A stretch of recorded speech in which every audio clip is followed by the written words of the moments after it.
empezar a grabar y comparto entonces el Google. Bien, entonces cuando uno quiere saber la altura de mareas de cualquier sitio en el Ecuador, cualquier sitio de la costa marina, obviamente, ¿no? Entonces ponemos www.inocar.mil.es.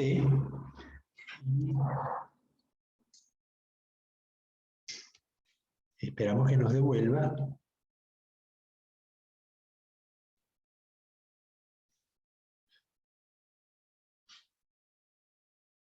Ok, entonces aquí tenemos la Instituto Oceanográfico del Ecuador y vemos aquí que tiene, dice, tablas de mareas. Entonces,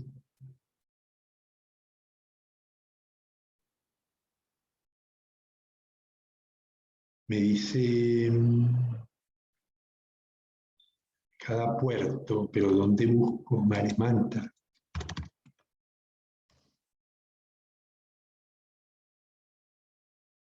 Profe, tiene que bajar y ahí ya abajo está un mapita y ahí le indica hora y fecha y todo. Tiene que volver. Pero ya bajé a todo y no tengo el mapita. Tiene que volver antes de la búsqueda a la página principal, ahí ya le sale. Entonces me devuelvo. Viste que aquí voy a conseguir el mapita. Bueno, vamos a ver el mapita, pero no hay mapita, está todo en blanco. Ahí está. Qué raro. Ahí está. Ahí hacia abajo le sale para verla. Ahí está el mapita. Sí, sí, lo que pasa es que necesito agrandarlo.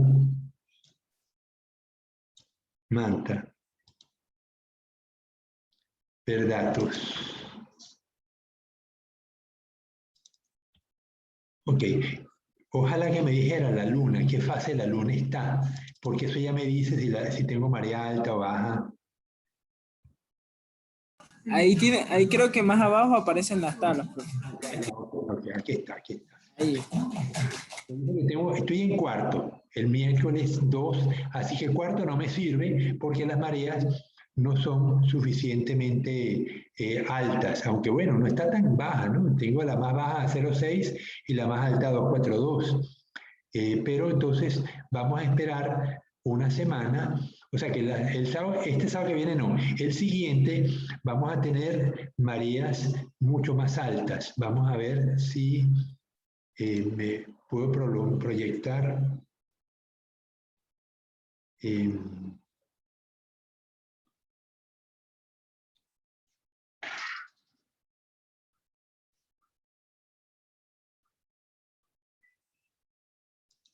no me dice Puerto Manta, fecha de hoy en 8, o sea, sería el 10 de junio, el sábado 12. Consultar.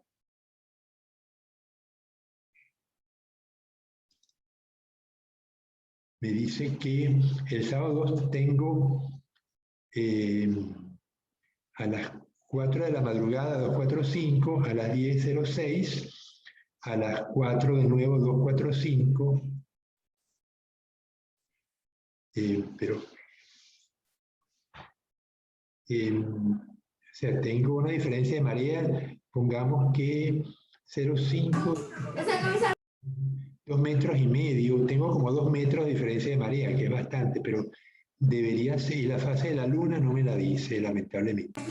Profe, ¿puede poner en una fecha en específico para ver qué día más o menos está? Y ahí se asemeja. Y le pedí el sábado 12, vamos a pedir el sábado 5, consultar, que es el sábado que viene. El sábado 5 me dice que tengo la altura 2,13 y la más baja y la baja a las 6 de la tarde. No, está a las 6 de la mañana. Al mediodía tengo 2,36 y a las 6 de la tarde tengo 0,74. No me conviene. Yo necesito que sea en la mañana bueno, sí, 0,85. El siguiente sábado, el sábado 12 de junio. Profe, que la salida la piensa hacer fin de semana. Tenemos que que ser entre semana, porque si no, a ustedes les coinciden las clases. Es una mañana, nos vamos a las 9 de la mañana y al mediodía ya estamos en casa de vuelta. Pero necesitamos, a ver, Profesor, ¿y los que trabajamos en la mañana? los que trabajan en la mañana, pues lo van a ver en diferido, porque vamos a tener los celulares transmitiendo lo que estamos viendo. Bueno, si la quieren hacer en la tarde, el problema es que en la tarde tengo no me sirve, porque tengo a las 11. En la tarde hay viento. Aparte, sí, pero acuérdate que no hay agua, trabajamos en lo seco. Aunque haya viento, no nos importa, ¿no? Pero a las 11 de la mañana tengo la mínima y luego la marea va creciendo, o sea que ya a las 10 de la mañana podemos estar trabajando en la playa y a las 12, 1 ya terminamos, ¿no? Vamos a hacer snorkel.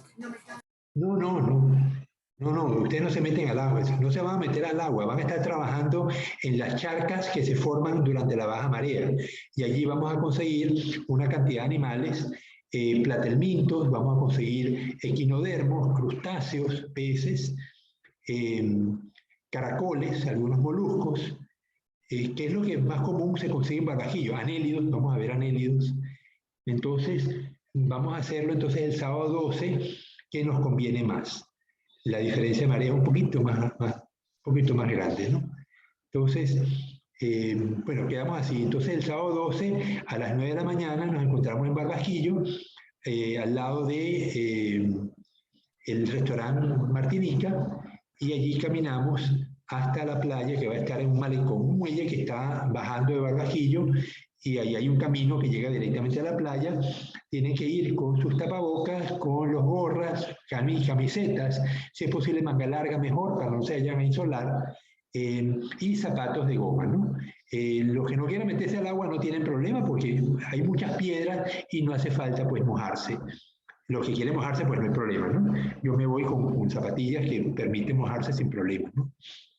Bien, entonces quedamos que el sábado 12 a las 9 de la mañana en Barbajillo, los que puedan, solamente no es, dime Joan España, dime. Un biólogo, bueno, ¿es obligatorio o solo los que pueden asistir? Solo los que quieran ir. Vamos a dividirlo en 2 grupos, los grupos ustedes son el paralelo B, que vamos a ir primero, y luego el paralelo A va a ir otro día distinto. La idea es que vamos a ir con bandejas y pinzas para poder sacar los bichos, verlos en la bandeja, ver cómo se mueven, cómo se voltean, cómo caminan, cómo interactúan entre ellos. Pero es absolutamente voluntario, no puedo obligar a nadie que vaya. Los que no puedan ir pero quieran verlo en imágenes, pues lo vamos a estar transmitiendo por los celulares, para que vean lo que estamos viendo allí, lo vamos a transmitir por el celular. Y bueno, es lo único que tenemos acceso, porque la universidad pues no nos permite llevar al curso a usar los microscopios. Ojalá pudiéramos llevarnos una lupa, pero es que tampoco me dejan sacarla. Bien, entonces vamos a parar de compartir. Ya biólogo. Vamos a parar de compartir y vámonos entonces a las láminas de PowerPoint. Profesor, el sábado 12. El sábado 12, sí, no el que viene, el otro. Profe, ¿y esa fecha fija o se puede cambiar? Bueno, lo que pasa es que dependemos de la marea, ¿ves? Pero hay otro día que voy a ir con el grupo del paralelo A, que ese día también pueden ir ustedes si quieren. Lo que pasa es que no queremos llevar una multitud muy grande. La primera vez que lo hicimos el semestre pasado fueron 10 estudiantes del primer grupo, de los 40, y el segundo grupo fueron 20. O sea, fíjense que está yendo un número muy pequeño y la playa es muy grande. Entonces, los grupos se dispersan para buscar sus animales. El que se está moviendo por toda la playa soy yo, para acompañarlos y explicarles lo que están viendo, qué tipo de grupo de animales, identificar los animales, pues, y dar las explicaciones. Profe, los que no estamos en Manta. Los que están en Manta lo van a ver por celular, porque como estamos transmitiendo en vivo, van a ver los bichos por celular, en pantalla, ¿no? Al menos yo pienso hacerlo desde mi celular. Ya, gracias, profe. Si alguien quiere viajar de alguna ciudad cercana, bueno, es de 9 a 12 el sábado 12. Yo entiendo que si están a muchas horas, pues se les va a complicar, o inclusive he tenido estudiantes en el extranjero asistiendo a clases porque por alguna razón no pudieron viajar y quedaron. Eso fue durante la pandemia, que había restricción para viajar y los estudiantes pues asistían a clases desde Boston, en Estados Unidos. Bien, entonces, bueno, vamos a compartir. Biólogo, disculpe. Victoria. ¿Y ya tiene una fecha específica para ir con el grupo A? Pues mira, el grupo A sería la siguiente semana después, a ver, lo que pasa es que quité la imagen. Ah, no, no está puesta. Vamos, el sábado 12, el siguiente sábado es 19, vamos a ver el sábado 19. El 19, la altura, la diferencia es que la altura es máxima a las 10 y mínima a las 6, a las 4. Entonces pudiéramos ir el sábado siguiente, el sábado 19, en la tarde. Hay algunos de ustedes que trabajan en la mañana de los sábados, por lo que oí. No, profe, solo de lunes a viernes en mi caso. Ah, lunes a viernes. Ok, entonces con el grupo del grupo A iría el sábado 19 en la tarde. ¿A qué hora en la tarde? Nos encontraríamos a las 2:45, casi las 3. La más baja es a las 5. No, perdón. A las 10:30 es la más alta. La más baja es a las 5. Así que estaríamos como a las 2 de la tarde. A las 2 de la tarde en Barbajillo el sábado 19 con el grupo A.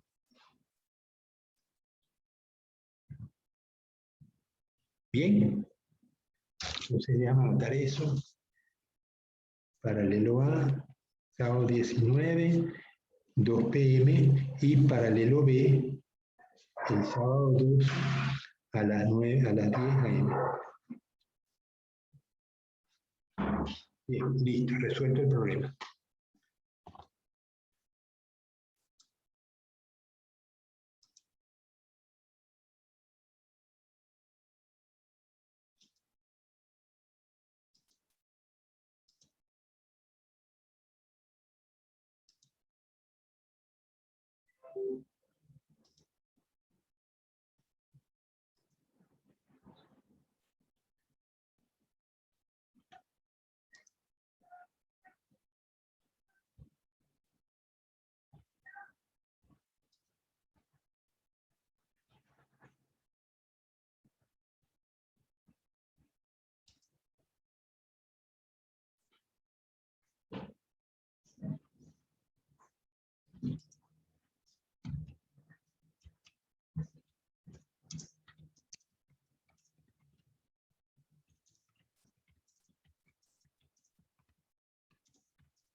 Ya, disculpe.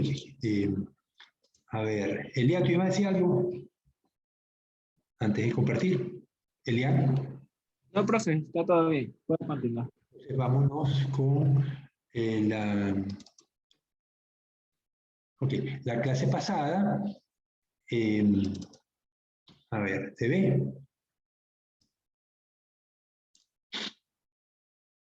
Sí. Vamos a verlo más grande. La clase pasada habíamos visto los platelmintos, son el primer grupo, no el primer grupo que tiene tejido, este es el segundo grupo, pero el primer grupo que tiene tejido son los celenterados y los tenóforos. Los platelmintos lo que ocurre es que son bilaterales, perdieron la simetría radial y adquirieron la simetría bilateral.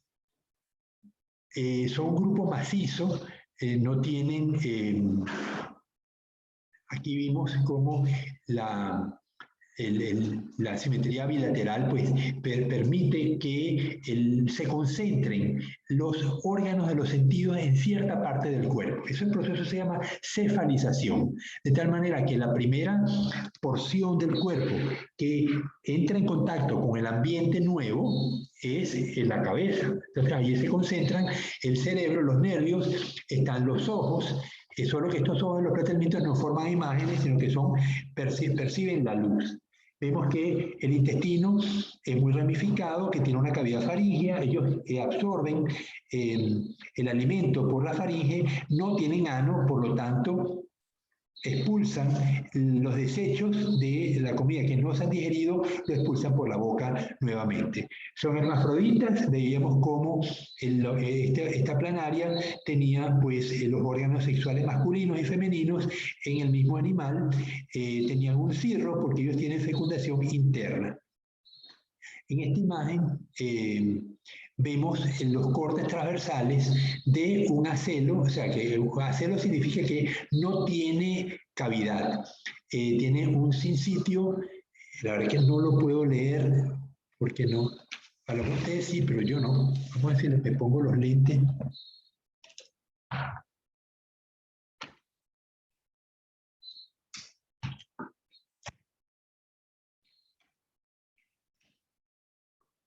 Dice sitio digestivo, es decir, que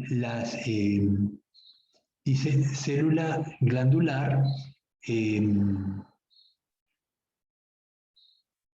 célula parenquimatosa y esas son las tres cosas que explican, ¿no? Así que estos animales deben consumir el alimento por endosimbiosis y lo llevan, lo digieren y lo distribuyen a todas las células del cuerpo. Y vemos un policladio al medio, vemos que también es sólido, y lamentablemente pues la imagen no se presta. Yo pensaba que se podía haber leído, pero no. Vamos a seguir más bien, porque no se puede ver. Esto lo ven en el libro, de todas maneras. Estos son tomadas del Barnes. Recuerden que en clase estamos haciendo un paneo de la información, pero realmente la información es muy extensa y ustedes deben leer de estos organismos por su cuenta, porque de lo contrario no podemos llegar a dominar con suficiente profundidad los temas, ¿no? Bueno, aquí habíamos visto los distintos tipos de cavidad digestiva. Los raptoceles, rapto significa varita, tronco. Los tricladios pues tienen el estómago dividido en 3 segmentos, y los policladios, poli significa muchos, el estómago está dividido en muchos segmentos, y los animales, los platelmintos que vamos a ver en Barbajillo son policladios. Aquí vemos el sistema nervioso, cómo está concentrado y distribuido a lo largo del cuerpo en 2 ramificaciones. Este sistema lo vamos a ver a lo largo del resto de los animales, estas 2 ramificaciones que se distribuyen por el organismo. Habíamos visto que el cuerpo de los tremátodos son organismos parásitos. A partir de ahora, los trematodicestos son absolutamente parásitos, también son hermafroditas, pero todavía conservan cierto aparato digestivo. Ellos son endoparásitos algunos y ectoparásitos otros, pero se fijan con una ventosa, tiene 2 ventosas, son tremátodos. Los trematos pueden ser digeneos o monogeneos, dependiendo de cuántos hospederos tengan. Los digeneos tienen 2 hospederos, los monogeneos van a tener 1 solo. Ya vimos la parte morfológica la clase pasada, no lo vamos a detallar de nuevo, pero ya ven que son hermafroditas y tiene aparato digestivo. Aquí vemos las distintas larvas de los digeneos. Vemos que miracidio en la parte, la A, la B es porozoito, la C es una redia, la D y la E son cercarias, y la F es un metacercaria. Las cercarias son estos animales son la manera como ellos invaden los distintos hospederos que van a ocupar. Les decía que cuando uno está en un río, en ciertas zonas de bilancia, uno puede sentir cierta picazón en las piernas, y son las cercarias, la D, que penetran en la piel de nuestra y nos invaden. Eso es un problema de bañarse muchas veces en los ríos, en zonas tropicales, porque puede haber bilarcia y nos podemos contaminar. Aquí vemos el ciclo del Opistorchis, es un tremátodo que invade la vesícula biliar de los humanos, y desde allí pues produce muchos huevos que van al intestino, se liberan. Vamos a ver, los humanos tienen las metacercarias que se transforman en, o sea, la metacercaria ingerida del pez se transforma en un adulto. Este adulto vive en la vesícula biliar de las personas, le puede provocar obstrucciones en la vesícula biliar y eventualmente pues a lo mejor hay que operar. Ellos producen muchos huevos, esos huevos van con las heces al sistema del agua, al agua, si acaso las personas defecan en la intemperie, porque si van a un sistema de un baño o una retrina, pues no pasa nada, pero si van a un sistema que permite que los huevos caigan al agua, ese huevo va a eclosionar, va a ser ingerido por el caracol, que se va a transformar en un miracidio, un esporozoito y una redia. Las redias van a estar invadiendo el caracol y se van a transformar en cercarias. Las cercarias salen del cuerpo del caracol e invaden los peces, y el pez pues va a acumular el organismo en su musculatura. Cuando la carne del pez no es bien cocida, nos vamos a infectar. Entonces, y este es un problema que confrontamos todos los países que comemos carne poco cocida, ya sea carne vacuna, carne de oveja o carne de pescado, como en el caso del ceviche, porque el limón no es suficiente para matar estos animales. Lo que sí puede ayudarnos es que en Ecuador el ceviche se pasa por agua caliente antes de colocar el limón. En Perú, no. En Perú sí es verdad que están más expuestos que nosotros por no usar el agua caliente para usar la carne, para procesar la carne del pescado antes de echar el limón en el ceviche, ¿no? Aquí tenemos el Schistosoma manzoni, que también nos afecta, pero también pasa por un caracol, este es un digeneo.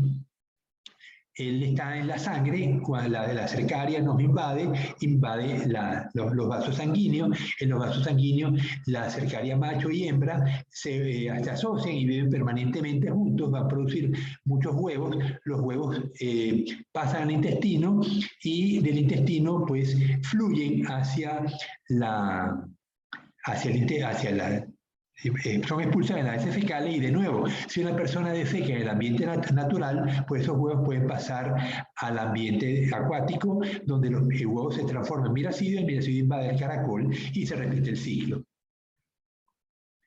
En los monogeneos tienen un solo huésped, en este caso una tortuga marina.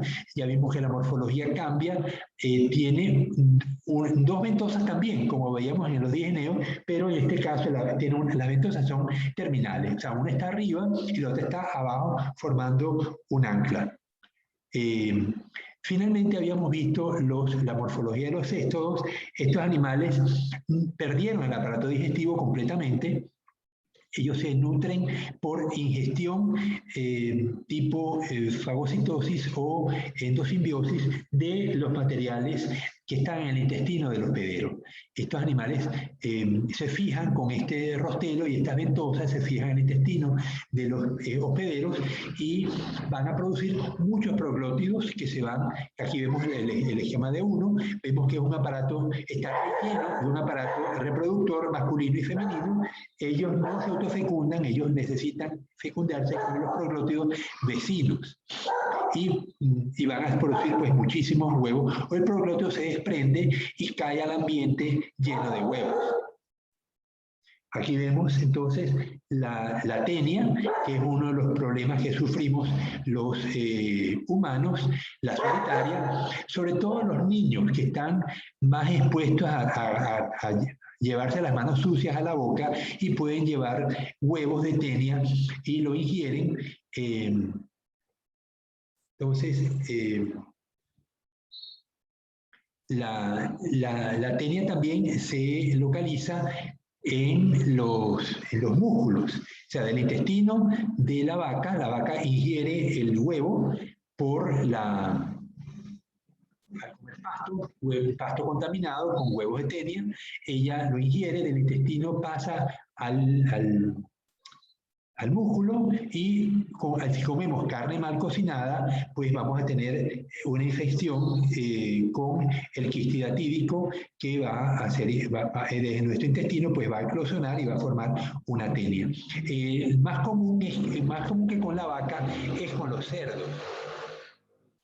En una oportunidad me tocó estar en el campo en Venezuela y me invité, mataron un cerdo y un cerdo que lo tenían pues comiendo en el monte, ¿no?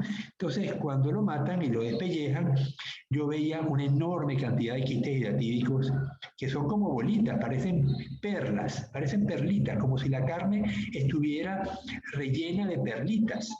Y se ven muy curiosas, ¿no? Entonces, cada quiste hidratídico tiene un escólex invertido, de tal manera que cuando el quiste hidratídico se rompe, sale el escólex y se fija en el intestino. Obviamente yo no comí ese cerdo, ¿no? Bien, entonces paramos y vamos a cambiar ahora las imágenes al siguiente grupo. Vamos ahora a trabajar con animales pseudocelomados. ¿Eso qué significa? Que el animal ahora sí tiene cavidad distinta al intestino. Y ahora voy a cerrar, porque si no me pierdo. Platelitos. Y mato. Le cierro esto.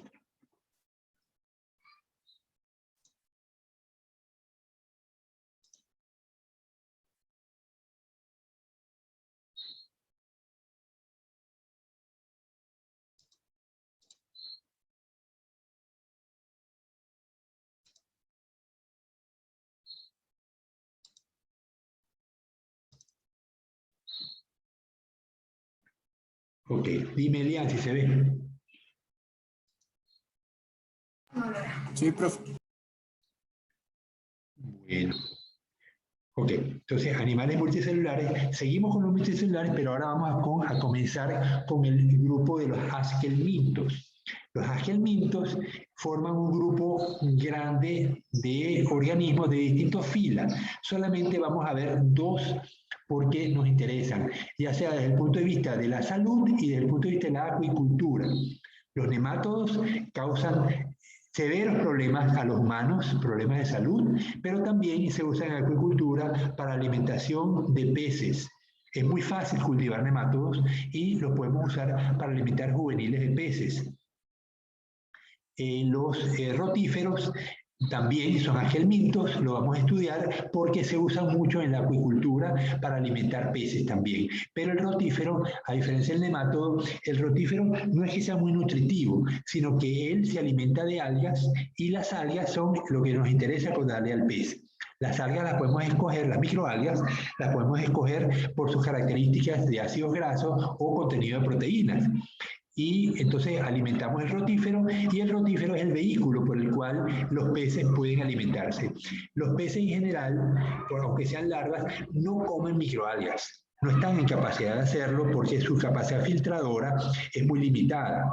Ellos consumen organismos más grandes como el rotífero, por ejemplo, o el copepo, o el cladócero, o las larvas de otros peces, o larvas de céstodos, perdón, larvas de moluscos. Entonces, las larvas de estos animales consumen algas y entonces sirven de vehículo para llevar las algas a los peces que estamos cultivando. Así era, por ejemplo, en el cultivo de cobia que estaba funcionando en Punta Blanca. ellos tenían las instalaciones, los padrotes, y producían huevos, los huevos se transformaban en larvas, las larvas las alimentaban hasta que tenían unos 10 centímetros de longitud, y de ahí se las llevaban a las jaulas para engordarlos mar afuera. A 8 millas de frente de Jaramijón estaban las 3 jaulas que podían tener hasta 90 toneladas de pescado, o sea, unas jaulas bien grandes, ¿no? Que tenían 30 metros de diámetro. Bien, entonces, el filonemátodo son gusanos redondos, han colonizado casi todos los hábitats del planeta y desempeñan un importante papel en la degradación de la materia orgánica. Estos gusanos son extraordinariamente numerosos. Una sola manzana podrida puede contener hasta 100.000 nemátodos y miles de millones de ellos prosperan en cada hectárea de terreno fértil. Además, casi todas las especies vegetales y animales brindan alojamiento a varias especies de nemátodos. Entonces, aquí abajo vemos la imagen de un nemátodo. Ellos tienen presión hidrostática y vemos entonces el extremo posterior, el intestino, el extremo anterior, la cutícula, una cutícula bastante gruesa porque el animal pues, está sometido a presión interna. Entonces tiene que tener una cutícula que resiste esa presión. Tiene la boca, que no la vemos bien, y esa imagen la vamos a ver mejor posteriormente. Muchos huevos, tenemos la vagina y el ovario.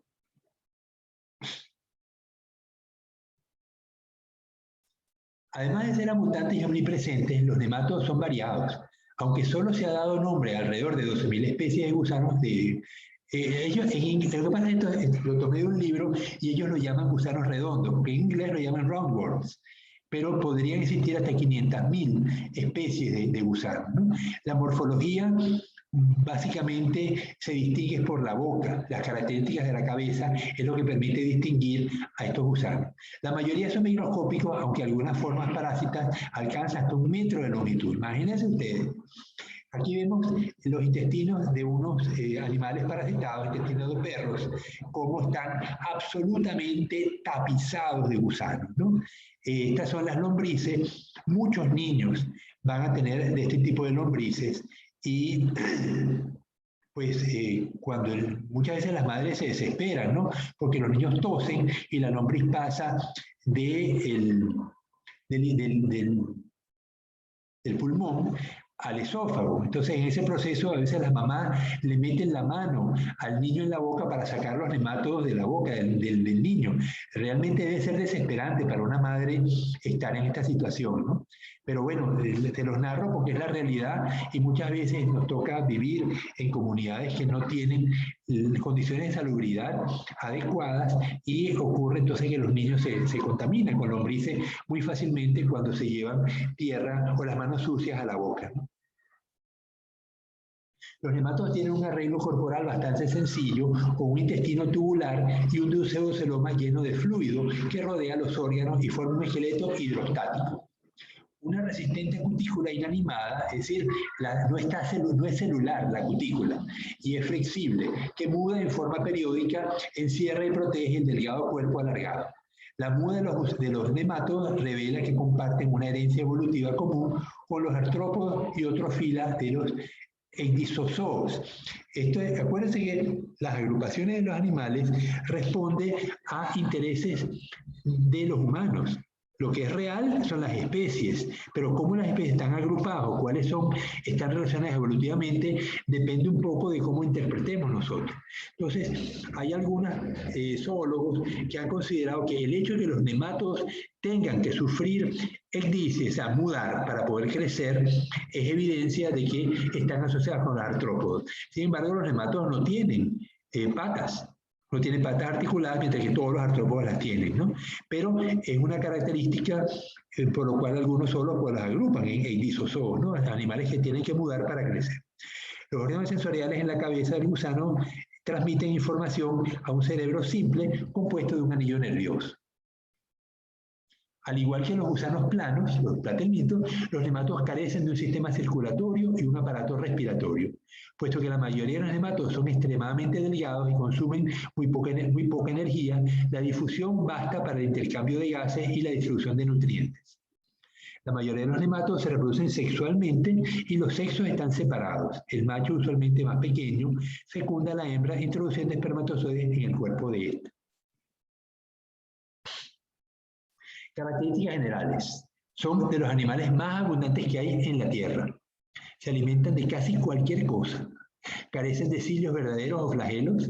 Los espermatozoides son ameboides, no flagelados. Tienen aparato digestivo completo, boca, intestino y ano, la boca con labios y algunas veces con garras. El esqueleto es hidrostático, en consecuencia es redondeado. El sistema nervioso posee un anillo nervioso anterior que rodea a la faringe. Eso va a ser común en todos los grupos que veamos. El sistema nervioso debe estar concentrado en las células nerviosas alrededor de la boca, hay cefalización, y el anillo nervioso rodea a la faringe. Son dioicos, es decir, monoporísticos, sexos separados, el macho es menor que la hembra, y los nematodos acuáticos tienen ocelos, o sea, captan la luz con estas células especializadas. Aquí vemos el Ascaris lumbricoides, es una lombriz común en humanos. El huevo eclosiona en el intestino y la larva penetra a los vasos sanguíneos y migra al pulmón, donde muda. Prosigue a la tráquea y con la tos es ingerida, reingerida y llega al intestino. Y de esa manera, pues, nos reinfectamos. Entonces, por eso les decía que muchas veces cuando el niño tose, está expulsando los gusanos y pasan de la faringe al esófago y ocurre de nuevo la reinfección. Entonces, bueno, eso es lo que les pongo en castellano. Lo vemos aquí que el huevo embrionado es ingerido. El huevo embrionado, vamos a ver dónde estamos, el 1. Huevo fertilizado.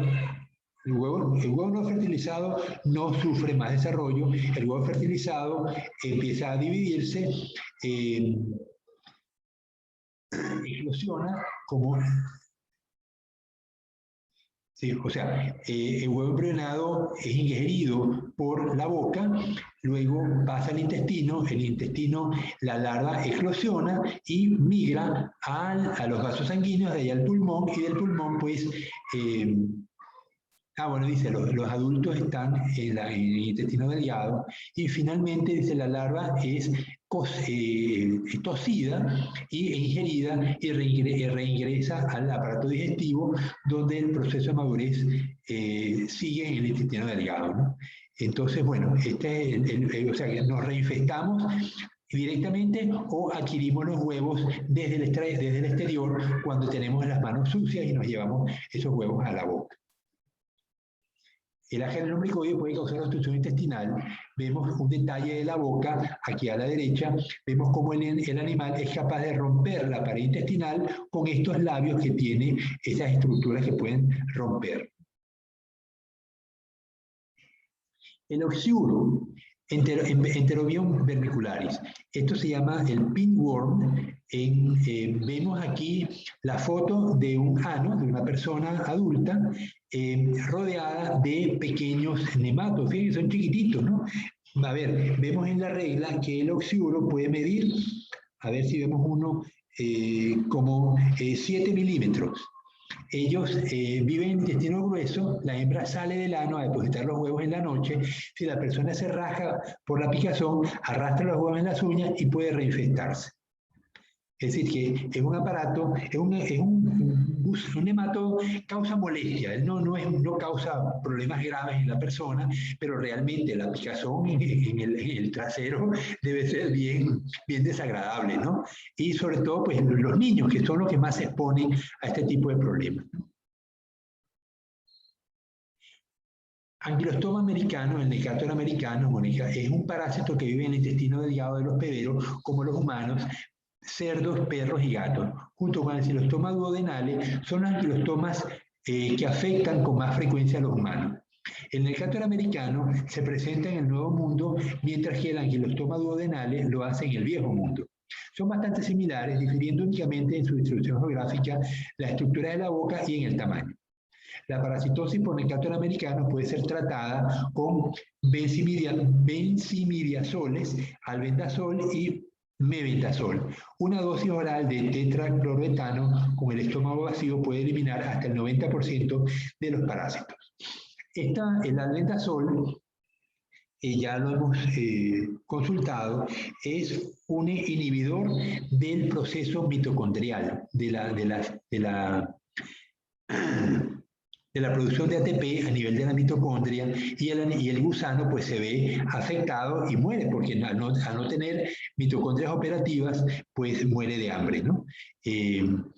El albendazol se usa no solamente para los nematos, sino para otros parásitos como la tenia y los tremátodos. Ok, aquí vemos una foto del necator americano, vemos la boca que tiene estos garfios, lo vemos arriba a la izquierda y abajo en mayor detalle, ¿no? Estos animales viven en el intestino, pero también, como ya vimos, pasan a los vasos sanguíneos y pueden formar estas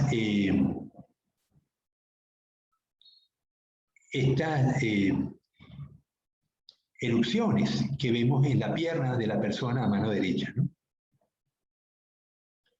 El necator americano está, ¿dónde está el 1? El 2, el 1. Entonces los huevos están en las heces que son expulsadas por la persona. La larva rapiforme eclosiona, la larva filariforme penetra en los pies de las personas y reinvade en los vasos sanguíneos y eventualmente pues llega al intestino delgado del adulto. Entonces, aquí vamos a ver uno de los más terribles de todos, que es la oncocerca, la filaria o bucheria.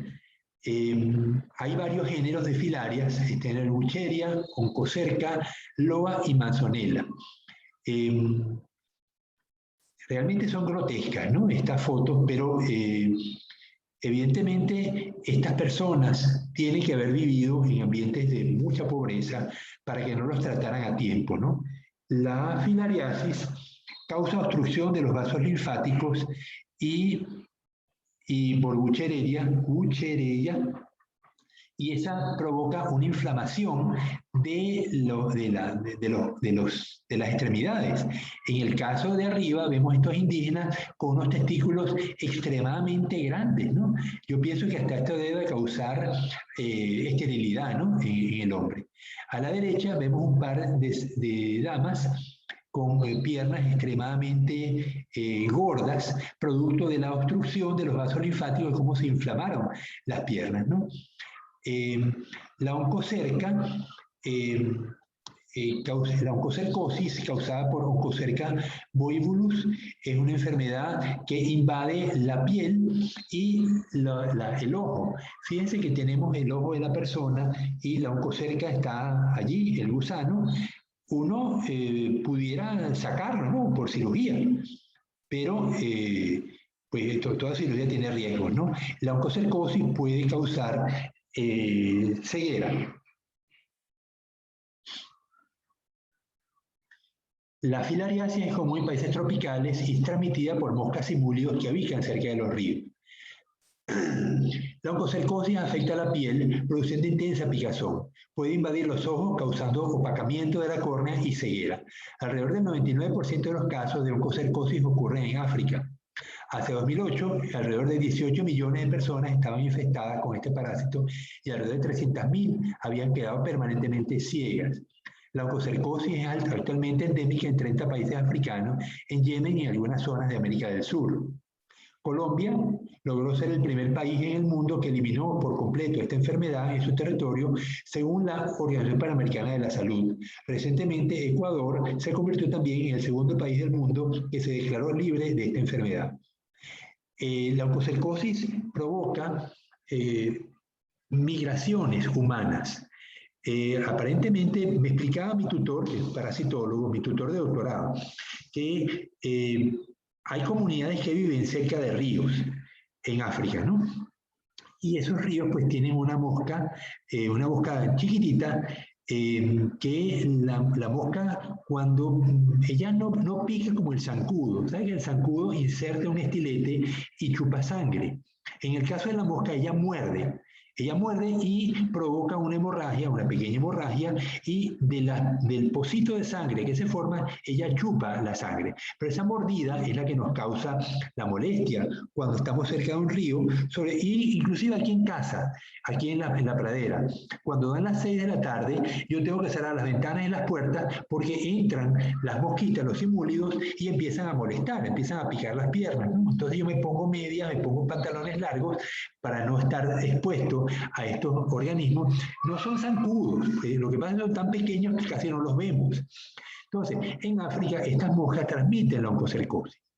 Entonces, cuando la mosca muerde, seguramente defeca, y al defecar libera la larva o el huevo de la oncocerca, que pasa a la sangre y se empieza a transmitirse, el huevo eclosiona y las larvitas pues difunden por el organismo y puede localizarse en distintos sitios, entre ellos la piel, como vimos en las fotografías anteriores, o en los ojos, causando ceguera.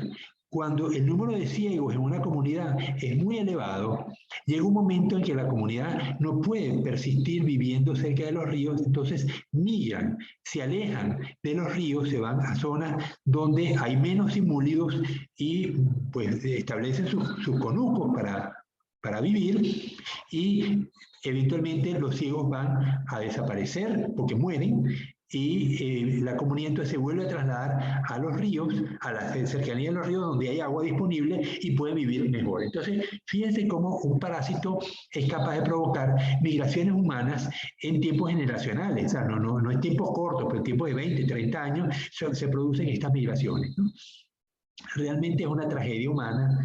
Y yo pienso que muchas de las parasitosis que vemos en el mundo están asociadas a la pobreza, más que a un proceso, y que pudieran ser controladas si pudiéramos vivir en condiciones de mayor salubridad. Aquí vemos la imagen de la Oncocerca volvulus. Entonces, ¿dónde está el 1? El 1, la mosca, el simúlido, toma una comida de sangre y la larva entra por la herida. 2, el tejido subcutáneo, la larva se localiza en el tejido subcutáneo, y de ahí el adulto, el tejido subcutáneo, nodula y produce entonces un engrosamiento de la piel por la cantidad de gusanos que están acumulando. Le dice el 4, los adultos producen microfilarias que salen de la cápsula y típicamente están encontradas en la piel y en los vasos linfáticos del tejido conectivo, pero también ocasionalmente en la sangre periférica, en la orina y en la saliva. 5. La mosca simúlida toma una comida de sangre e inyecta, ella absorbe las microfilarias. Las microfilarias penetran en el intestino el intestino medio de la mosca y migra a los músculos torácicos, forma la larva 1, de ahí evoluciona a la larva 3. La larva 3 migra a la cabeza de la mosca simúlida y la mosca simúlida pues le transmite la larva al cuerpo del adulto, del hospedero, ¿no? Entonces tenemos un organismo que ocupa pues un insecto y un mamífero. En el caso pues del hombre, pues somos simplemente víctimas, igual que lo son otros animales que sufren el ataque de estas moscas que son hematófagas, ¿no? Bueno, ¿hay alguna pregunta, algún comentario que quieran hacer?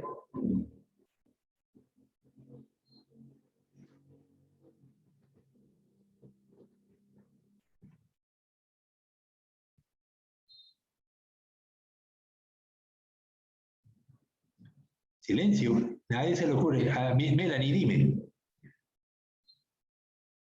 Sí, ¿cómo logró Ecuador y Colombia erradicarla? Mira, me imagino que fue tratando a los pacientes, porque erradicar las moscas va a ser muy difícil. Ellas están en los ríos, son extremadamente pequeñas y casi no se ven. Pero yo te decía, cuando estábamos viendo la enfermedad de la malaria, en los años 40, Venezuela y varios países de América Latina, entre ellos Brasil, atacaron con bastante eficiencia la malaria. ¿Cómo lo hicieron? Por una parte, los pacientes maláricos se les daba la quinina, las pastillas de quinina, de tal manera que cuando ocurre la explosión de los glóbulos rojos cargados del plasmodio, de la malaria, del esporozoario, el protozoario esporozoario, encontraba que la sangre estaba contenía quinina que atacaba el parásito y lo mataba. Entonces, de esa manera, el parásito que está en la sangre muere y el paciente eventualmente se sana. Yo les decía que hay malaria crónica. Algunos parásitos, cuando la malaria llega, invade primero las células hepáticas y allí puede persistir por mucho tiempo, por muchos años. Yo tenía un amigo, compañero de estudio en los Estados Unidos, que él tenía malaria crónica, porque su hígado estaba contaminado con estos parásitos y ocasionalmente él sufría de las fiebres cíclicas, porque eventualmente el parásito pasaba a la sangre y empezaba a sufrir, entonces tomaba la pastilla de quinina y se sanaba. Entonces, tratando al paciente enfermo, tú puedes lograr eliminar el parásito de la población humana. Y así fue como se trató. Simultáneamente con esto, en los años 40 se usaba mucho DDT. En ese momento, cuando estamos discutiendo, ustedes me decían que qué pasa después que el zancudo se chupa sangre en una persona que está viviendo en una casa. Ustedes mismos me dijeron, el zancudo se posa en las paredes mientras está lleno porque le cuesta mucho volar. Entonces, parte de la digestión es eliminar el agua de la sangre, pues la sangre tiene mucha agua. Entonces, un zancudo está lleno de sangre, pero lo único que le sirve de nutrimiento es los glóbulos, tienen más proteína, las plaquetas, los glóbulos blancos y las proteínas solubles que están en el plasma. Pero el grueso de lo que comió es agua. Entonces, ese agua puede expulsarla con cierta velocidad y luego seguir volando, porque le cuesta mucho volar cuando está lleno. Ustedes lo han visto que los zancudos, después que los pican a ustedes, vuelan con mucha dificultad y es cuando los pueden matar, ¿no? Pero bueno, ya los picó. Entonces, si uno rocía la pared de la casa con DDT, el zancudo se va a contaminar con el DDT y eventualmente lo vamos a poder controlar. También, o sea, va a morir. También se usaba que se rociaba DDT en el pasto y en los sitios donde los zancudos podían estar durante el día, porque ellos salen a comer durante la noche, pero durante el día están reposando en algunos sitios y uno los rocía con DDT y los afecta. Entonces, atacando por una parte al paciente enfermo y por otra los zancudos, lograron controlar la malaria en nuestros países en los años 40. El problema es que luego se abandonan estos programas. Primero el DDT se descubrió que causaba una reducción en la calcificación de los huevos y los pájaros empezaron a morirse, porque cuando el pájaro pone huevos y se posa para empollar, tiene peso y el cáscara debería sostener el peso del pájaro, de la madre. Pero si la madre o el padre pesan algo y no hay suficiente carbonato de calcio en el huevo se rompe y se destruye. Entonces las aves empezaron a desaparecer de los ecosistemas y se encontró que el DDT era el causante. Entonces por eso muchos países dejaron de producir DDT y eventualmente se prohibió la producción de DDT. Ahora se usan pues otros insecticidas que no causan daño al proceso de calcificación de los huevos en las aves, ¿no? Entonces, vemos que en el caso de los nemátodos, de la oncocercosis, tratando a los pacientes que tenían la oncocerca, con albendazol, como estábamos diciendo, pues se lograba controlar el parásito y al eliminar los pacientes, las moscas seguían picando, pero al no haber parásitos, pues no transmiten nada, ¿no? Entonces yo pienso que de esa manera fue que se logró controlar la enfermedad. ¿Algún otro comentario?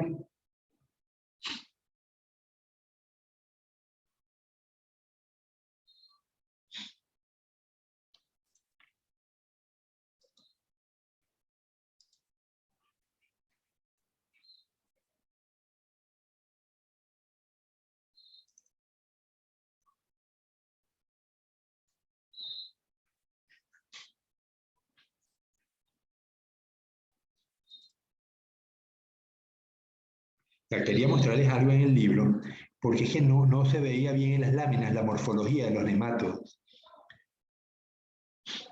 Pero sí vimos cómo la boca del nematodo cambiaba, ¿no? De un grupo a otro, ¿no? Si le da la gana de abrir. Ayer no nos quiso abrir el libro. Vamos a ver si lo logramos.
Ya, un segundo que tengo que buscar el capítulo de nematodos en el libro.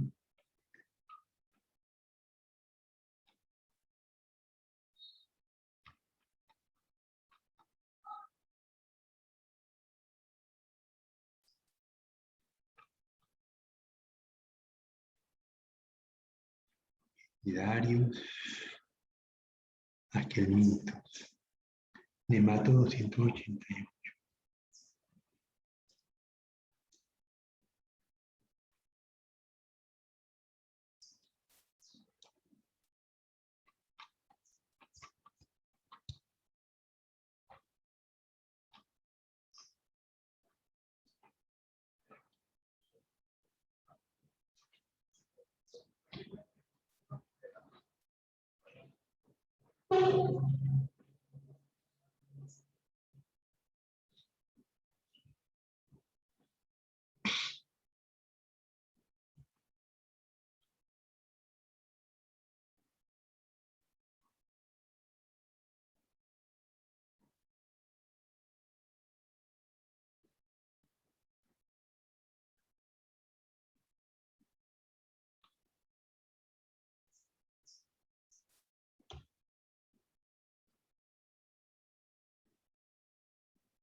¿Ya se ve?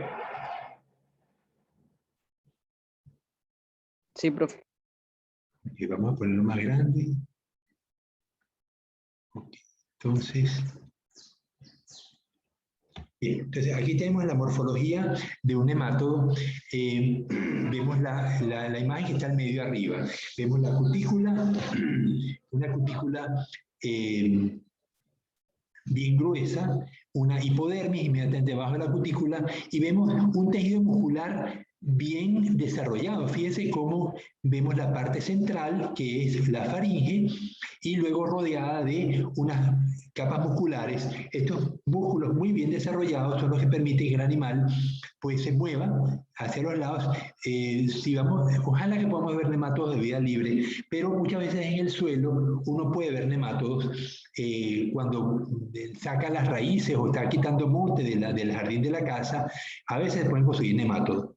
Entonces, vemos que tiene entonces, el músculo, la prolongación de la inervación, el anillo nervioso que rodea el aparato digestivo, el canal excretor, la faringe y el cordón ventral, ¿no?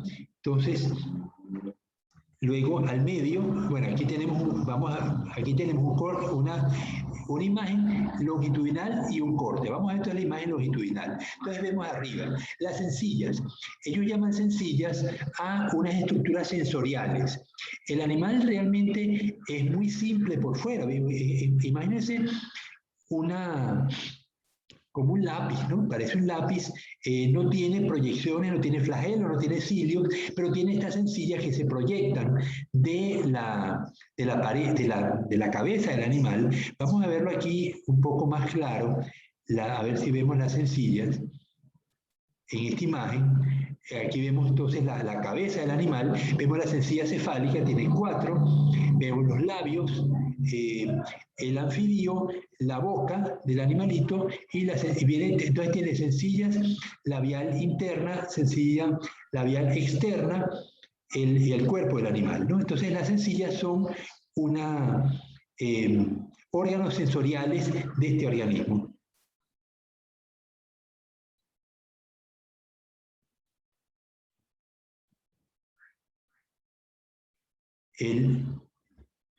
El anfibio, vemos que es una estructura que tiene 2 a ambos lados. Anfi significa ambos lados, anfibio. Vemos a la derecha que tiene entonces la cutícula, unos cilios sensoriales, células envueltas de soporte y neuronas sensoriales. O sea que en la cabeza del nemátodo tenemos por una parte la sencilla y por otra parte los anfibios. Todos son estructuras sensoriales, ¿no? Entonces volvamos otra vez. Bueno, aquí vemos la cutícula, como el animal, vemos un nemátodo mudando, como libera la cutícula, él se sale de la cutícula vieja. La cutícula entonces tenemos una corteza externa, interna, una capa intermedia y una capa basal. Entonces, la capa externa, la epicutícula, es la que se desprende cuando el animal está mudando. Y eso le permite al animal pues incrementar en tamaño. Seguimos entonces con el animalito. Vemos entonces debajo de la cabeza, que ahora ya vimos la sencilla, vemos la cavidad bucal, una faringe. Fíjate lo musculoso que es la faringe. ¿Por qué esa faringe musculosa? A ver si podemos proponer una hipótesis para explicar por qué la faringe de este animal es tan musculosa. Y lograr que el animal pues, logre meter alimentos dentro de su cuerpo. Es la única vez que vamos a ver animales con esta característica, una faringe de ese nivel de desarrollo muscular. ¿A alguien se le ocurre por qué tiene que ser tan fuerte ese músculo en la faringe para poder introducir el alimento? ¿Por el alimento que come? Sí, el alimento, pongamos que él está en el intestino delgado de la persona, o del perro, o del gato, y él va a ingerir los líquidos intestinales. Y con eso se va a alimentar. Ahora, él para meter el alimento dentro de su cuerpo necesita tener una faringe extremadamente poderosa. Por eso es ese desarrollo muscular tan grande. La pregunta es ¿por qué? ¿No sería biólogo para poder procesar bien los alimentos? No, porque el alimento lo vas a procesar en el intestino del nemátodo. No, pero me refiero a la hora de introducirlo. Claro, pero fíjense que...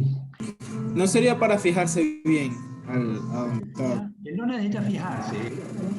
A diferencia de la tenia, que está agarrada con un escólex, en el caso del nemátodo, él está libre en el intestino. Él se mueve, ¿no? Él se mueve, si lo vieran en vida libre, verían que se mueve como una culebra. Da vueltas, ¿no?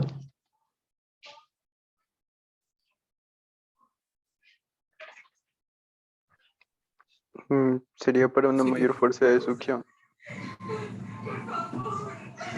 Ok, piensen, el esqueleto del nemato. Para movilizarse bien, pues con mayor facilidad, pues, ya que Fíjate, él se mueve.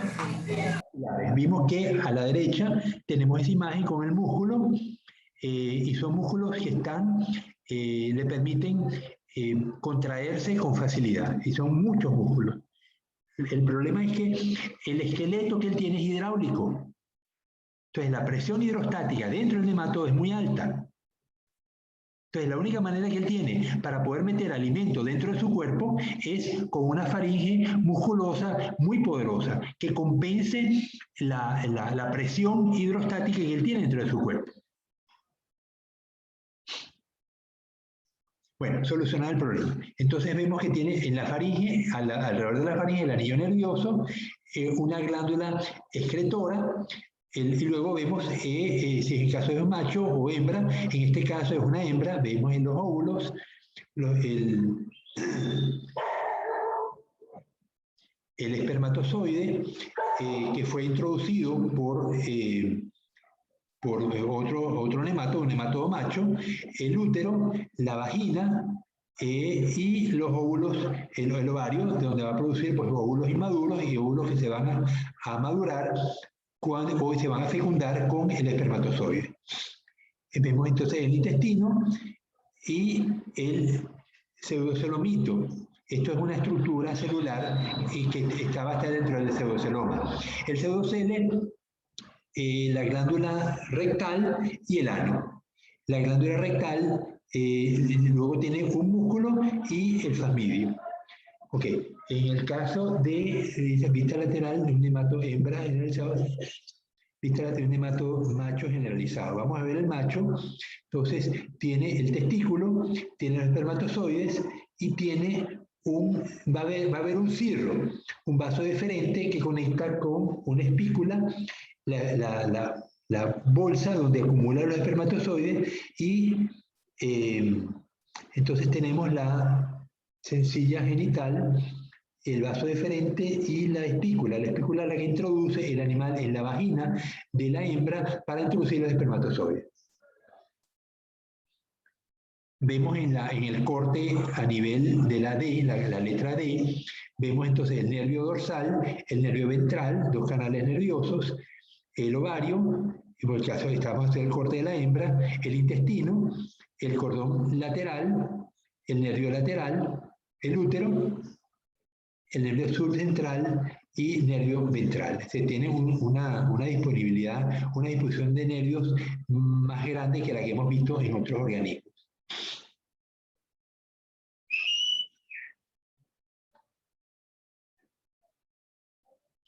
Bien, ¿por qué decimos que es un pseudoceloma y no un celoma completo? Porque el intestino está rodeado de tejido que derivó de la gastroenterodérmica. Cuando veíamos que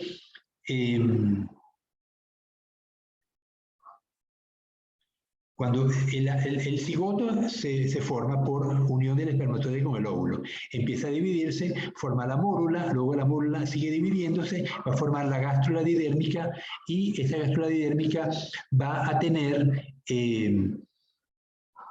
dos tejidos, el tejido interno que le da origen al aparato digestivo y el tejido externo que le da origen a la piel, a los músculos, al sistema nervioso. Entonces, el pseudoceloma se va a formar por una cavidad que no va a estar revestida de, ¿cómo se llama?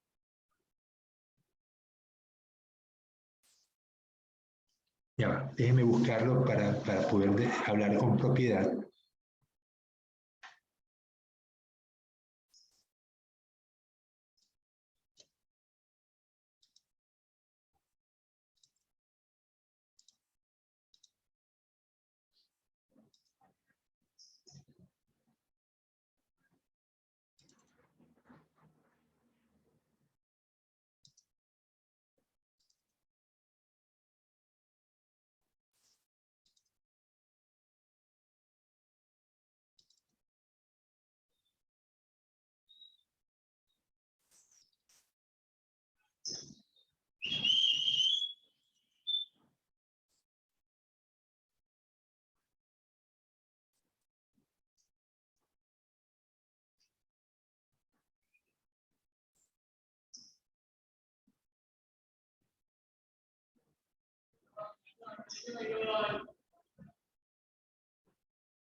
Ya va, que no me quiere abrir el libro.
¿Están viendo la imagen? Sí, biólogo. A ver si la puedo poner más grande.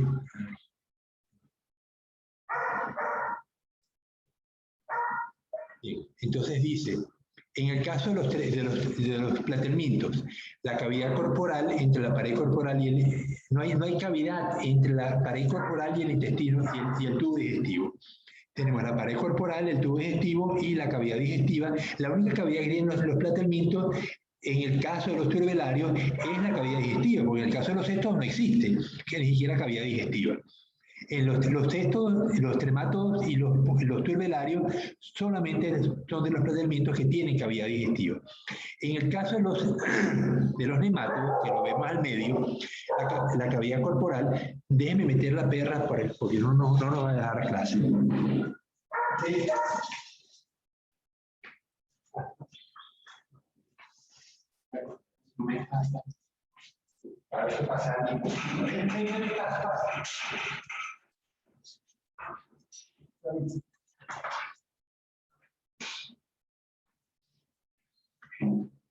Ok, entonces, en el caso de los nemátodos, vemos que la cavidad corporal está parcialmente recubierta, pero no por completo, con el tejido derivado del mesodermo.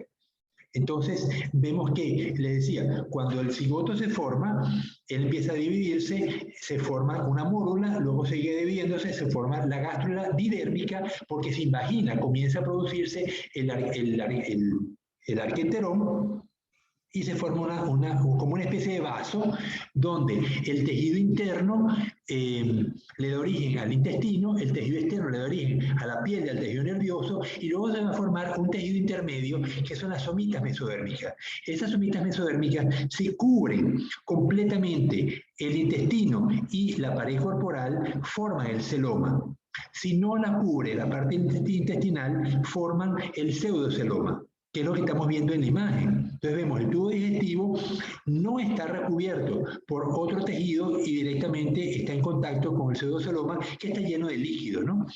Finalmente, en los anélidos, que es lo que vamos a ver el tema próximamente, la próxima semana, vemos la pared corporal, el celoma dividido en dos segmentos y tanto el intestino como la pared corporal internamente están recubiertas por tejido mesodérmico que está dibujado en color rosado.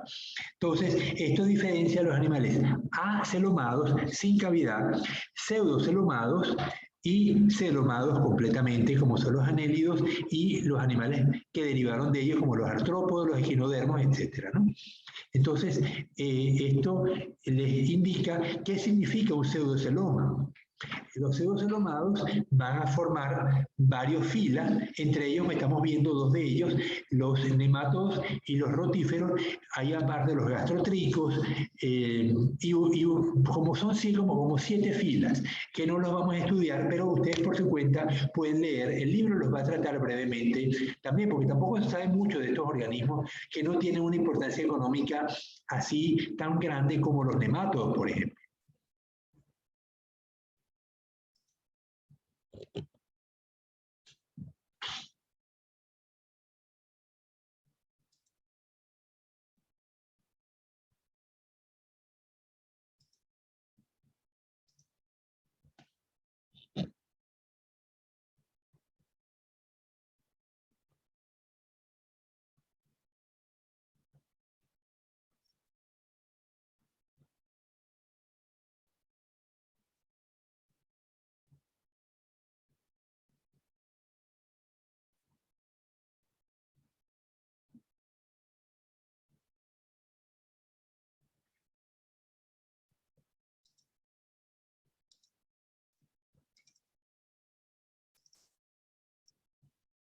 Okay. Entonces, una de las características para distinguir los grupos de nematodos es la faringe. Vimos que la faringe es altamente muscular, ya ven por qué tiene que ser altamente muscular, y aquí vemos dice diversidad de faringe en los nematodos a Monistera, género marino de agua dulce, cuyas especies se alimentan de agregados bacterianos. La B, Rhabditis, cuyas especies marinas y terrestres se alimentan de bacterias. La C, los juveniles de especies de Gastronemis parasitan al hemocele de insectos absorbiendo los nutrientes directamente a través de la pared corporal, más que con la faringe rudimentaria. Vemos que este animal tiene una faringe muy reducida, como vemos acá dibujada, ¿no? Y finalmente la D, Criconemoides, género que lleva un estilete con el que punza las raíces de las plantas y succiona el contenido. Vemos que aquí no vemos bien el estilete, pero muchos nematodos constituyen un problema severo en los suelos cuando no comen bacterias, sino que perforan las raíces de las plantas y pueden ser fuente de introducción de virus en las plantas. En algunas comunidades, los nematodos son sumamente agresivos. Yo recuerdo una oportunidad que estamos hablando de la siembra, de la dispersión de semillas de una raíz. Era, creo que ustedes lo llaman ocumo blanco. ¿Eso existe aquí en Ecuador, el ocumo blanco? Dime, Michael. No sé, tú eres buen cocinero, pero dentro de las raíces está la yuca. ¿Qué otra raíz conocen ustedes? La papa, bueno, la papa es un tallo, ¿no? Pero no importa. La yuca, ¿qué otra raíz conocen ustedes que se use para que cocerla, para comerla? El camote no. El camote, exactamente. Pero el camote es anaranjado, mientras que hay otra raíz que es blanca, cuando ustedes la cortan. No se acuerdan el nombre, y no es yuca.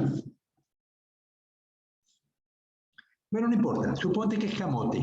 Entonces, las raíces de camote llevaban en sí el nemátodo. Entonces, cuando tú tratabas de darle la semilla a los agricultores, ya se la dabas con el nemátodo que estaba causando problemas en el cultivo, porque el nemátodo perfora con su estilete la raíz y succiona la savia. Pero cuando son pocos nematodos no pasa nada, pero cuando son muchos nematodos, la planta deja de crecer y no produce las raíces que hacen falta. Entonces, en ese caso, hace falta controlar el nemato, pero es muy difícil controlarlo. Entonces, muchas veces lo que se hacía era con cultivo de tejidos. Uno producía una planta de camote, por poner un ejemplo, en el laboratorio, en agar. Uno tomaba un pedacito de tejido de cualquier parte de la planta y reproducía una planta de camote, pero ahora iba a estar libre de nematodos. Entonces, fíjense cómo, según las circunstancias, ustedes pueden enfrentarse con estos problemas. Si alguno de ustedes se dedica a la botánica o a la parte agrícola, pues va a enfrentarse con los nemátodos y eventualmente pues va a tener estos problemas de control. Ya vimos que el nematodo responde al albendazol, pero cuando son parásitos, pero cuando son nematodos de vida libre, la situación se pone mucho más complicada. De todas maneras, tiene que haber sustancias que afectan a los nemátodos y eventualmente pues tendrían que usar nematicidas, ¿no? Que sería el elemento a usar en este caso. Entonces, les decía que las faringes, la forma de la faringe, son una de las maneras de distinguir los grupos de nematodos para poder separar las especies.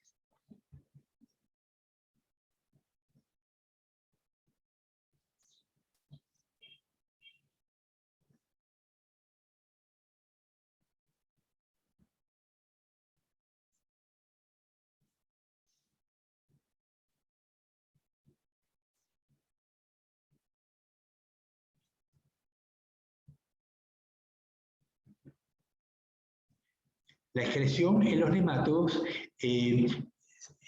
la excreción en los animales. En el caso de los platelmintos habíamos visto los protonefridios, ¿se acuerdan? Pero yo no les mostré la foto de un protonefridio, vamos a ver si lo puedo.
Ok, aquí ven un protonefridio.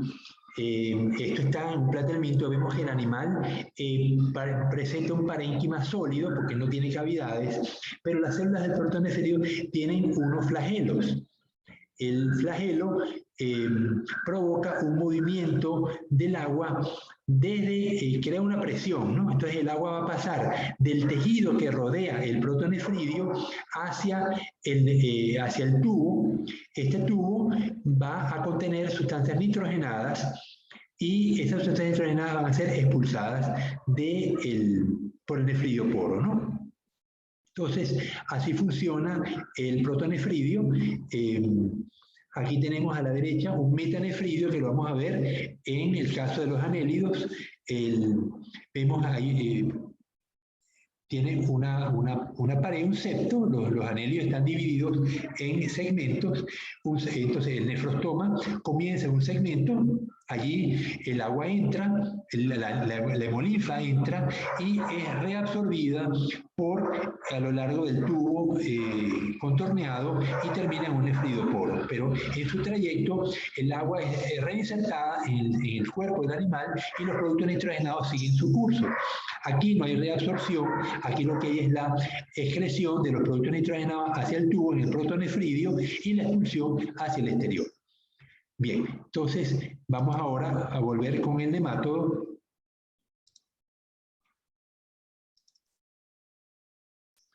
Ok, entonces aquí vemos de una célula glandular, vemos que tenemos cerca de la cabeza, aquí vemos a la derecha, vemos la faringe musculosa, vemos una ampolla, la faringe y la glándula excretora. Esa glándula excretora es la que va a producir los productos nitrogenados. Entonces, tenemos la glándula excretora conecta con el canal excretor y el conducto excretor. Aquí vemos de nuevo la anatomía de la célula glandular excretora bifurcada y el sistema de canales excretores de los nematodos.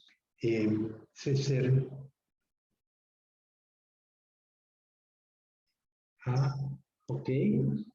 Y esto del nematodo adenoforio rhabditis. Ok.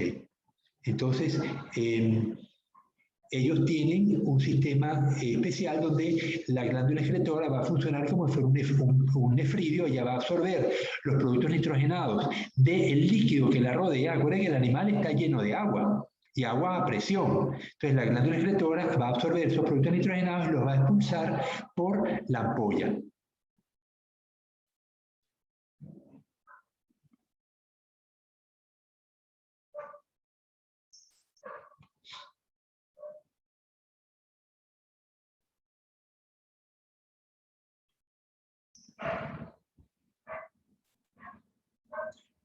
Aquí vemos un macho a la derecha, un macho como para lograr la cópula, rodea a la hembra y se enrolla alrededor de ella y le inserta el cirro en la vagina. El B dice bursa copuladora. Dice A, vista lateral del sistema reproductor masculino de un nemato generalizado con un testículo. Entonces vemos que tenemos la espícula, que es lo que el macho inserta. Hay un músculo retractor que jala el pene hacia adentro. Está el tubo digestivo, está la cloaca, el fasmidio. El fasmidio es un órgano sensorial. Y luego tenemos el testículo, la célula extremodistal, la espermatogonia, los espermatozoides, la vesícula seminal, y el espermiducto, o sea que aquí se acumulan los espermatozoides y cuando la espícula penetra dentro de la vagina de la hembra, el macho comprime el espermiducto y se liberan los espermatozoides. O sea que la espícula no funciona como pene, sino que lo que hace es asegurar la posición del macho en la posición correcta para que al contraerse el espermiducto salgan los espermatozoides y entren al cuerpo de la hembra. a la derecha dice B, bursa copuladora de un nemato tricoestróngilo parásito. Durante la cópula, la bursa se coloca como un guante alrededor del cuerpo de la hembra y asegura firmemente al macho a su superficie corporal. Entonces vemos los radios sensoriales, la espícula que le permite al animal fijarse al cuerpo, a la vagina de la hembra.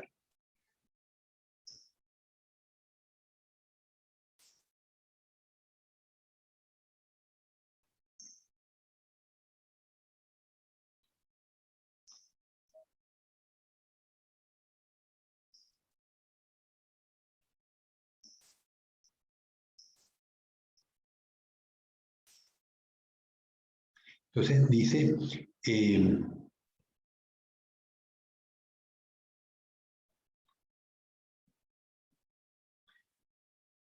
vamos a leerlo, el libro dice, la enorme variabilidad de los nematodos, parásitos ataca virtualmente a todos los grupos animales y plantas con todos los grados y tipos de parasitismo. Además, algunos de los principales grupos de nematodos contienen especies de vida libre y parásitas. Todos estos hechos sugieren que el parasitismo ha surgido por evolución varias veces dentro del filo. Cierta radiación de los nematodos estuvo acoplada a la evolución de las plantas fanerógamas, de los insectos y de los vertebrados superiores, todos los cuales contienen importantes especies hospedadoras de nematodos. Los tipos de relaciones hospedador-parásito han sido esbozadas por Hyman y aquí se presenta una modificación de este esquema. Totalmente de vida libre, ciclo vital directo y todos los estados son de vida libre. Muchos nematodos del suelo que comen bacterias encajan aquí. Ectoparásitos de plantas, los individuos se alimentan de las células externas de las plantas, pulsando la pared celular con estilete y succionando su contenido. Estos nematodos se pueden considerar herbívoros. Endoparásitos de plantas. Los estados juveniles penetran en la planta y se alimentan de sus células vivas, produciendo estructuras en forma de agallas o provocando muerte tisular. La reproducción ocurre dentro del hospedero y la nueva generación de juveniles migra hacia otras plantas.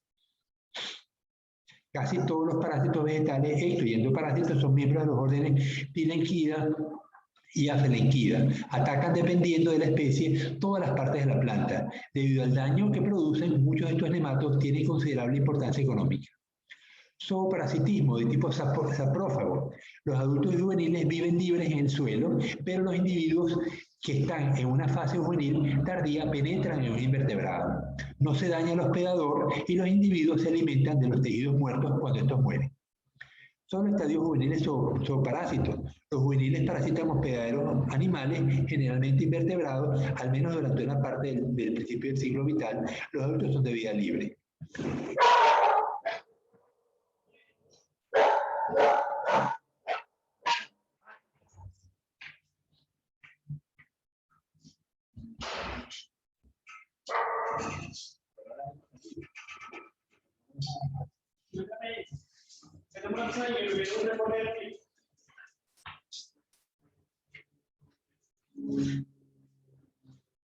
¿Quieres una hoja? ¿Quieres más?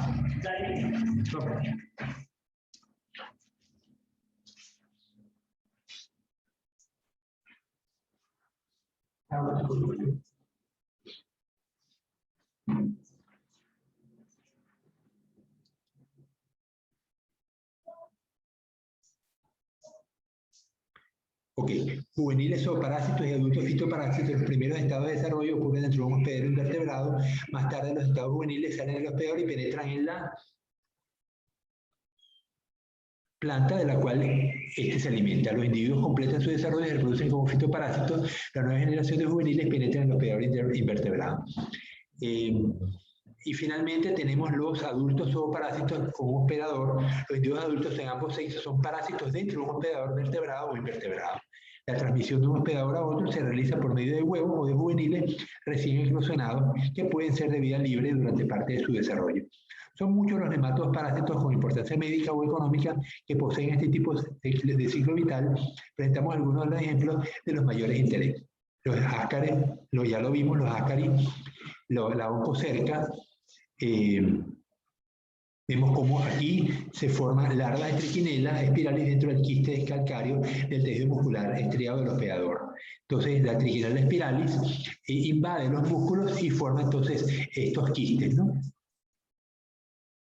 Aquí vimos la elefantiasis, ya vimos unas fotos horribles y el gusano ocular loba loba en la córnea y como causa ceguera, ¿no?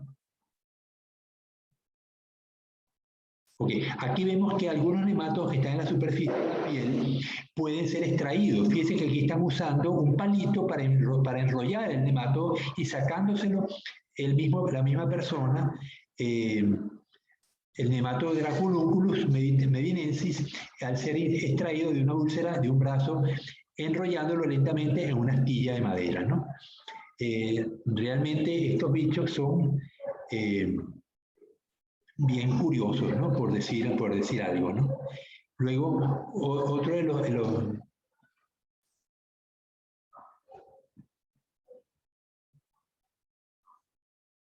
el filum nematodo se divide en 2 clases y 14 órdenes. La clase Adenophoria o Aphásmida contiene nematodos que poseen anfibios de forma variada detrás de los labios. La mayoría de las especies son de vida libre, hay algunas parásitas. Las especies de vida libre incluyen formas terrestres y dulceacuícolas, junto con la mayor parte de las marinas. A esta clase pertenecen los órdenes Enoplida, Isolaimida, etc., ¿no? La clase Caesermentea o Phásmida contiene nematodos que generalmente poseen anfibios de tipo poro en los labios laterales. Muchas formas parásitas pertenecen a esta clase y la mayor parte de las especies son de vida libre, habitan en el suelo. A esta clase pertenecen los órganos Rhabditis, Strongylida, Ascarida, Spirulida, Camaranida, Diplogastrida, Pilenquida y Afelenquida. Ok, entonces vemos que son 2 clases del filum nematodo, a lo cual pertenecen pues la mayoría de los grupos. Muchos nematodos no están descritos, así que estas clasificaciones pues son necesariamente temporales. Los nematomorfos son otros de los grupos de agelmintes. Estos no los vamos a estudiar, pero fíjense lo curioso que tienen esta estructura que sobresale de la cabeza.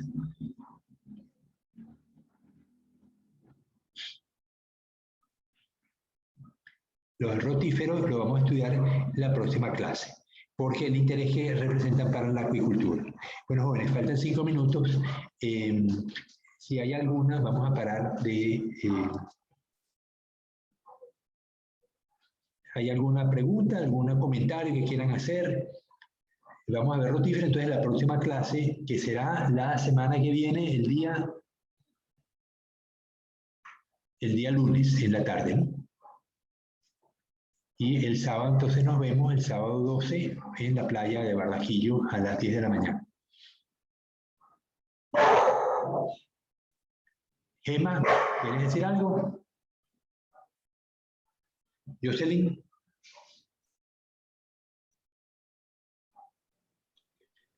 Bueno, me sorprende porque hemos visto tanta cosa rara en estos filum nematodos que estoy seguro que están llenos de curiosidades. Sobre todo esto de la elefantiasis es terrible, ¿no? Cómo sufren estas personas, pero les insisto, esto es un problema de pobreza más que un problema sanitario, ¿no?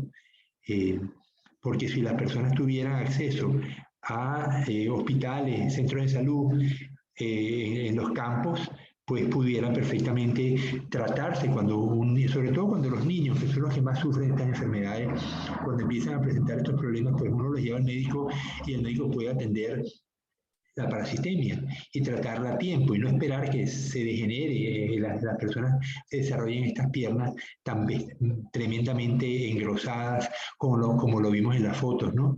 Producto de la invasión de los vasos linfáticos. Bueno, jóvenes, si no hay más comentarios, ni dudas, ni preguntas, pues vamos a parar la clase hasta aquí y nos vemos entonces el lunes que viene. Ya voy preparando el siguiente deber que se los voy a pasar la semana que viene. Son 3 deberes que necesitamos tener para estar preparados para el primer periodo. Son 3 notas y la nota del parcial, que son las 4 notas que nos hicieron la universidad para el primer periodo.